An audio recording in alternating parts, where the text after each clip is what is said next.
Karena Allah Subhanahu wa ta'ala menyaksikan apa yang kita lakukan setiap saat.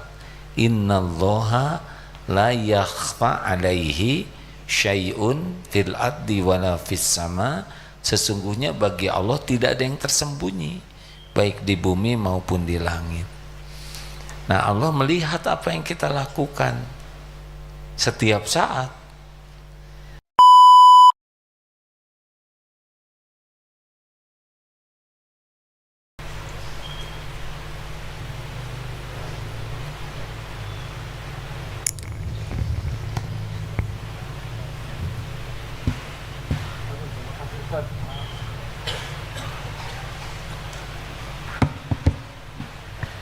Bismillahirrahmanirrahim. Assalamualaikum warahmatullahi wabarakatuh. Alhamdulillahi rabbil alamin alladzi khalaqal mauta wal hayata liyabluwakum ayyukum ahsanu amala wa huwal azizul ghafur. Allahumma shalli ala sayyidina Muhammad wa ala alihi wa ashabihi ajma'in. Duhai Allah yang maha menatap, berkahi majelis ini. Engkaulah yang menakdirkan kami berkumpul. Hanya dengan karuniamu kami mendapatkan ilmu yang manfaat. Hanya dengan pertolonganmu kami bisa memahami. Hanya dengan hidayah taufikmu kami bisa beramal. Ya Allah, terimalah pertemuan ini menjadi amal yang Engkau ridhoi. Lindungi dari niat yang salah, dari ilmu yang tidak manfaat, dari amal yang tidak Engkau terima, dari doa yang tidak Engkau ijabah. Taqabbal minna ya karim, innaka antas samiul alim. Amin ya rabbal alamin.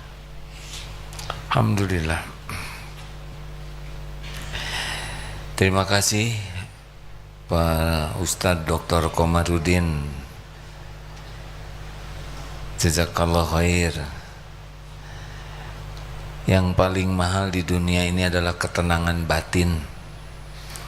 Kali ini kajiannya sederhana. Apa yang menyebabkan susah tenang dan bagaimana caranya supaya hidup bisa tenang. Kalau Al-Quran sudah menjelaskan cuma satu pintu tenang, itu ala bizikrillah tatmainnul qulub. Camkan, hanya dengan zikrullah, ingat kepada Allah, hatimu akan tentram. Hati ini dikuasai oleh Allah Subhanahu wa ta'ala. Yang menggenggam hati kita adalah Allah. Yang membulak-balik hati kita juga hanya Allah. Muqallibal qulub. Bahagia itu hanya datang dari Allah. Oleh karena itu, hidup ini sebetulnya sederhana. Karena Allah Subhanahu wa ta'ala menyaksikan apa yang kita lakukan setiap saat. Innallaha la yakhfa alaihi syai'un fil ardi wala fis sama. Sesungguhnya bagi Allah tidak ada yang tersembunyi, baik di bumi maupun di langit. Nah, Allah melihat apa yang kita lakukan setiap saat. Kalau kita melakukan yang Allah sukai, punya niat yang Allah sukai, berpikir yang Allah sukai, berbuat yang Allah sukai, ya udah, itu Allah turunkan, kita tenang. Jadi tidak ribet. Contoh, mana yang kira-kira Allah sukai? Sibuk dengan medsos, sibuk dengan Al-Quran. Kan? Allah suka kita lihat Quran. Allah lihat tidak ketika kita baca Quran? Allah lihat tidak ketika kita sibuk dengan medsos? Ya begitulah. Jadi kalau ada di antara kita susah tenang, ya lihat saja apa yang dia lakukan. Contoh lain, Allah sukanya kita tidur pulas atau tahajud? Ya sederhana. Allah melihat kita bangun jam 3, setengah 3, setengah 4, Allah menyaksikan kita wudhu. Allah melihat kita tahajud. Allah tahu kita ngantuk, tapi Allah melihat kita berjuang mengatasi kantuk. Itu tidak disia-siakan. Allah tahu tidak kita sedang zikir? Allah tahu tidak kita sedang tidak zikir? Sederhana sekali. Kalau orang zikirnya ikhlas, Allah turunkan. Kalau sibuk segala dipikir, segala dibahas, segala diobrolkan, segala ingin tahu, Allah enggak dipikir, sisa semuanya ke Allahnya. Sholat sisa waktu, sholatnya juga fokusnya cuman sisa mikir yang lain-lain. Sedekah recehan, sisa uang. Kemudian baca Quran hanya sisa lihat medsos. Nolong orang, Allah tahu kita ingin dipuji, ingin dikagumi, bukan ingin diterima Allah. Jadi tidak ada yang tersembunyi, niat dan semua perilaku kita. Itulah masalah kita. Rezeki, banyak orang yang ribet sekali tentang rezeki. Pada rezeki itu cuma satu pemiliknya, Allah. Hanya satu juga yang membuka, menutup pintu rezeki, hanya Allah. Jadi kalau udah ingat rezeki, ya pikiran kita hanya Allah. Bagaimana kita yakin dan bagaimana kita berikhtiar supaya Allah suka. Berapa saja dikasihnya oleh Allah, terserah Allah. Bagi kita sama aja. Dibikin lapang, sempit, semuanya berpahala kalau Allah yang ditujunya.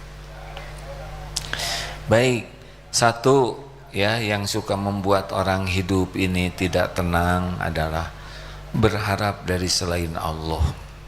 Ini sudah sering disampaikan. Allah sudah berulang menyampaikan, innallaha yuhibbul mutawakkilin.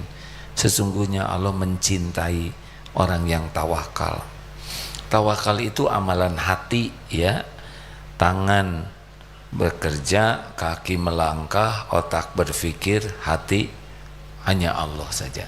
Seperti Siti Hajar ditinggalkan oleh Nabi Ibrahim karena perintah Allah. Hati Siti Hajar yakin Allah maha dekat, maha tahu. Ini lagi susah, tidak ada makanan, tidak ada pohon, tidak ada orang, tapi Allah ada. Tapi Siti Hajar kakinya melangkah, sofa marwah, tangan melihat, dan Allah menyaksikan.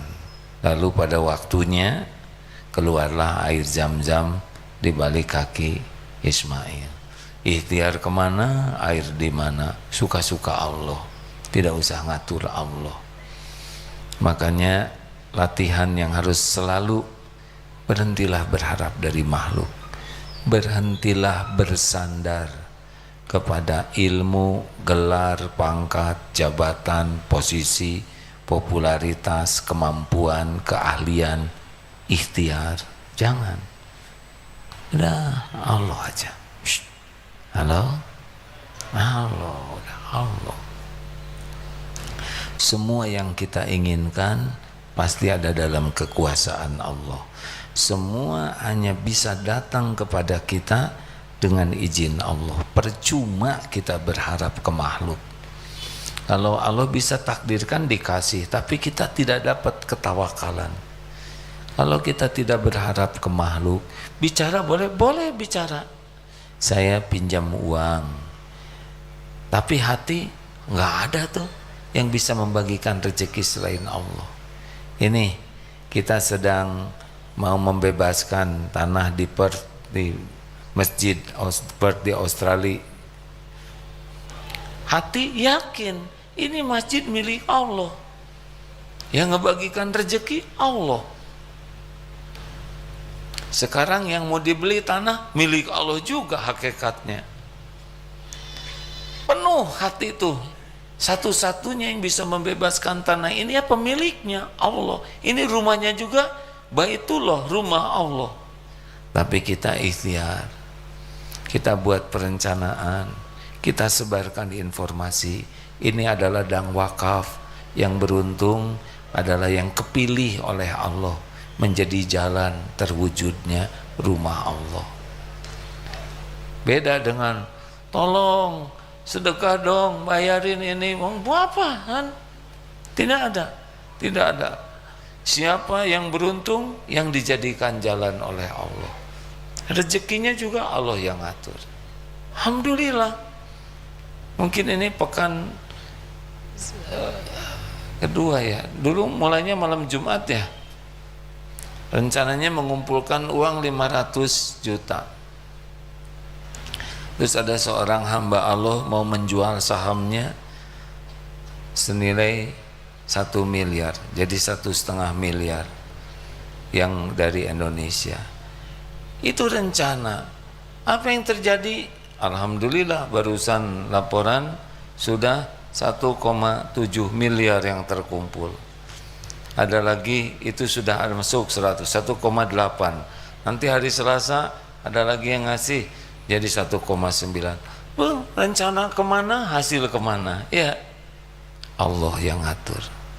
Kita sempurnakan ikhtiar tanpa berharap ke makhluk. Kalau tidak berharap, tidak pakai jengkel, tidak pakai tegang, tidak pakai gelisah. Allah pemilik segala karunia. Halo? Jelas ya, kok hai sih, kalau halo-halo lagi ini bisa ditempeleng nanti oleh orang, ditelepon oleh kepala sekolah, halo, hai, disangka melambai. Nah lanjut, tapi karena saya tidak boleh berharap, terserah ya, menyebut hai, meneng. Lanjut, sama dari yang dekat juga, suami banyak berharap ke istri, kecewa. Istri banyak berharap ke suami, kecewa. Berharap ke anak, kecewa, sakit hati, jengkel, marah. Berharap ke orang tua begitu. Orang tua berharap ke anak juga begitu. Udah, semua nikmat itu milik Allah. Gak ada yang bisa datang bentuk apapun. Wa ma bikum min ni'matin faminallah. Ini latihan penting sekali, termasuk ke dokter. Jangan berharap dokter bisa menyembuhkan, enggak. Kenapa sudah ngelihat tangan saya terus? Ini apa coba? Hah? Ini jarum, ya. Diinfus belum selesai. Makanya Ustadz Komar takdirnya ya, Ustadz Komar udah assalamualaikum, infusan belum habis, ya tinggal dicabut, betul tidak? Nanti sambung lagi. Sederhana ya. Ini teh colokan ketiga ya nggak? Satu nggak masuk, bengkak, masuk ke sini bengkak, ya udah terima weh. Ini pasti dosa tangan ini ya. Apa nih sehingga sebelumnya kena, tapi kalau udah waktunya masuk, infusannya masuk. Jalanin aja hidup mah. Udah kecewa juga, udah melendung ya kan. Halo? Kalau udah kayak gini, apa yang terjadi? Istighfar. Karena wama asobakum min musibatin fabima kasabat aidikum. Musibah apapun yang menimpa padamu karena tanganmu sendiri. Jadi saya biasa kalau udah sangat capek, apalagi hari Ahad harus pergi ke Jepang, jadi didoping lah, diinfus vitamin. Tapi hari ini dapat rezeki ya, nggak masuk, ya sudah, episodenya begitu. Nggak ada yang harus dijengkelkan, tobat saja.